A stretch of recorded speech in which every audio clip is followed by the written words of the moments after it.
Dan Illman, Ashley Mailloux taking a look at race number 8 at Santa Anita on Robert B. Lewis Saturday, full of graded stakes action. Let's take a look at the Grade 3 Thunder Road, 1 mile on the turf, 4-year-olds and up. It's a pretty solid field in here, Ashley. You've got horses like Balkov, versatile from a distance standpoint, a horse that always seems to show up. You have a horse in very good form in the 6 Goliad, who has a lot of early speed. You've got Tio Magico, who's dropping a little bit in class off of a good effort as well. It's a pretty evenly matched group. Yeah, I thought out of the stakes races, this might be one of the best ones of the graded stakes races this Saturday at Santa Anita. I agree with what you said. A lot of horses coming off of really nice performances last time out, or ones that they can maybe build off of. And I think that's going to be the case for several runners. We'll be keeping an eye on the weather to see if it holds up, expecting a little bit of rain in Southern California this week. But we'll throw up our Timeform US pace projector and see where they'll be after the first half mile or so. Goliad did show good speed last time out, and if it ain't broke, don't fix it. I think he has an easy path to the front if he wants it. I think he has a very, very easy path to the front. Now, maybe some others will be, I don't know, pushing him or just off of his back early on. But I do think Goliad, what he's been able to show, especially in those last 3, he's got one mission that's probably to be sent from the gate. If the pace is fast. Keep an eye on the number 4, Dandy Man Shines. Note the LP flag over his chiclet. That means he has the fastest Timeform US late pace rating. We'll kick things off with a tactical sort. The number 1, Odd G's, just ran 5th in the Mathis Brothers Mile. He's going to get blinkers, and he's run well with them in the past. I'm still trying to figure out what distance I like Odd G's at. I kind of think of him more as a late running sprinter, but he's run some good races at middle distances, and he drew nicely. Yeah, it's tough to say. He's kind of been a little bit all over the place, and they've tried different things. I mean, they went from a mile to a mile and an eighth to 6.5 and back to a mile. So it's really hard to get a grasp on his running style. I did think the effort 2 back, though, behind Dandy Man Shines, who he has to face again, was a well-meant second. He was just simply second best. And last time out, it didn't really pan out for him. There wasn't much pace for him, and I thought it was kind of a flat move overall. Number 2 is Prince Aboma, returning off almost a year layoff. This guy did show some ability before going to the sidelines. He grabbed the graded stakes race last time out. That was the San Marcos. And this is a horse who was very tactical before the layoff. He can be close if the pace is slow. If it quickens up, he can settle back and make one run. He's got talent. This layoff is a bit of a concern. Yeah, the talent is there, and it looks like he was getting really good before he had to be put on the shelf. And it wasn't like he was put on the shelf just for 3 or 4 months. It's a sizable layoff to say nonetheless, almost a year to the date. But you wonder what he'll be able to do. And we've talked about this in one of our other stakes previews. It's Phil D'Amato. He does well off the long layoff. I just wonder if he's probably going to need a race. And maybe this is a little, in terms of distance, too short for him. Balkov is a horse moving sprint to route, and the last time he did so was this race 2 starts back, the Seabiscuit handicap at a mile and a 16th. He's saving ground near the back of the pack. He's going to alter course all the way to the outside and mid-stretch, and once he straightens out, he comes with an honest run to just miss. A repeat of this effort makes him very tough. I think the big thing here is we've talked about it before, Easter. Easter's a pretty nice horse and comes back to win again after this performance. He's been in deep waters. He's faced nice horses. Now, I'm intrigued by him, and it's not often that I usually use him in terms of my selections.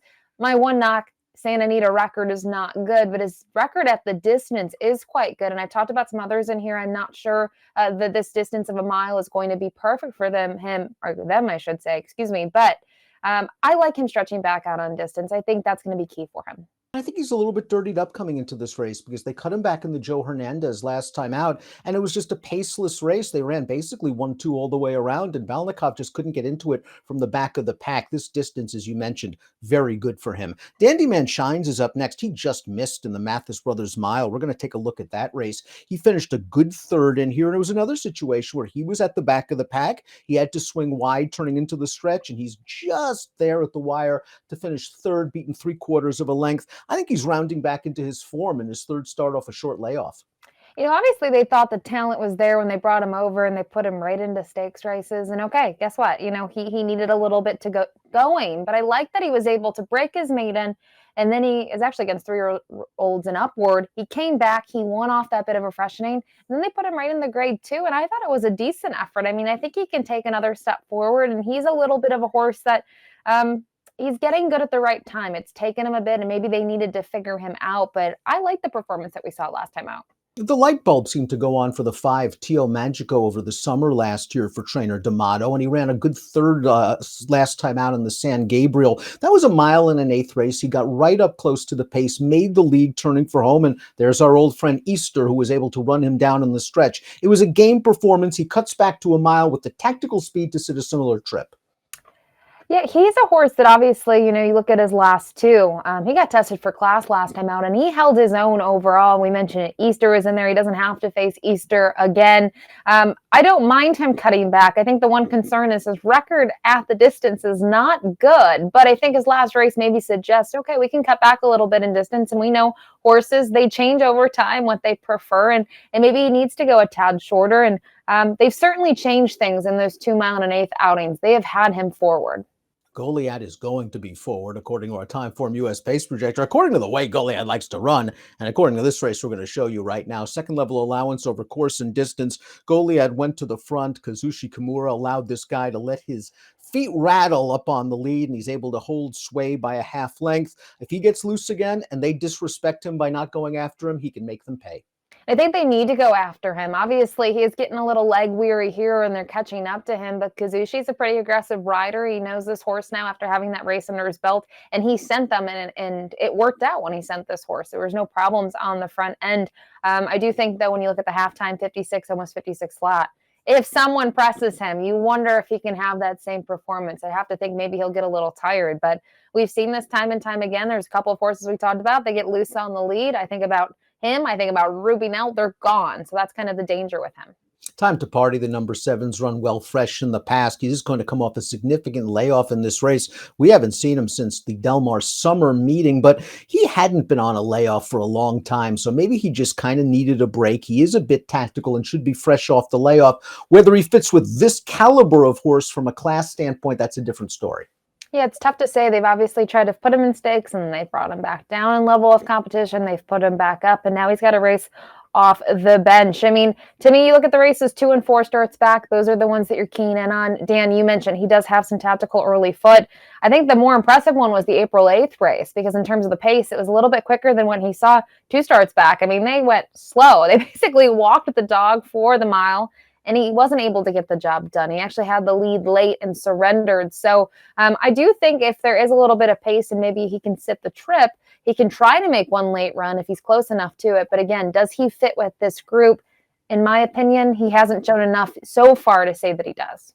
We saw Great King rally for second behind Goliad last time out, and it wasn't a surprise that he ran well. It was a surprise that he was coming from so far off the pace, because this guy had shown nothing but speed in his 3 prior starts. So it'll be interesting to see if this is just a new philosophy from new connections, or if Great King's going to be a bit more aggressively ridden this time out and track second or third. I will say, in his first start for the Connections, we saw a huge increase in his numbers. When he started his career, obviously he was down at Gulfstream Park. Looks like you go kind of match those dates. That's when they just had the Tapeta. The turf wasn't going yet. And he had some okay races since then on the dirt, but I think the key for him has been the turf. The race 2 back, maybe he didn't handle the turf course very well there, but prior to that and in his most recent effort, he's looked very good. And I know Goliad beat him last time out, but if there's pace set up, he can certainly get that late run once again and maybe get a piece.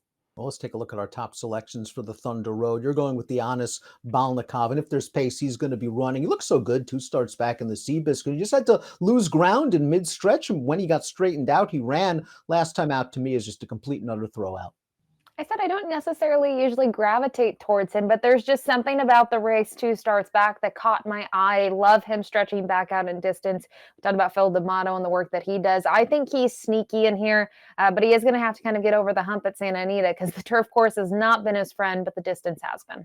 Tio Magico's last race was his best. They stepped him up in class. He faced Easter and he held his own. I think he fits very well with these horses, and I think a good tactical trip is coming. 3-5-6-4 for Ashley, 5-2-6-8 for me, and the Grade 3 Thunder Road on Saturday at Santa Anita. Good luck.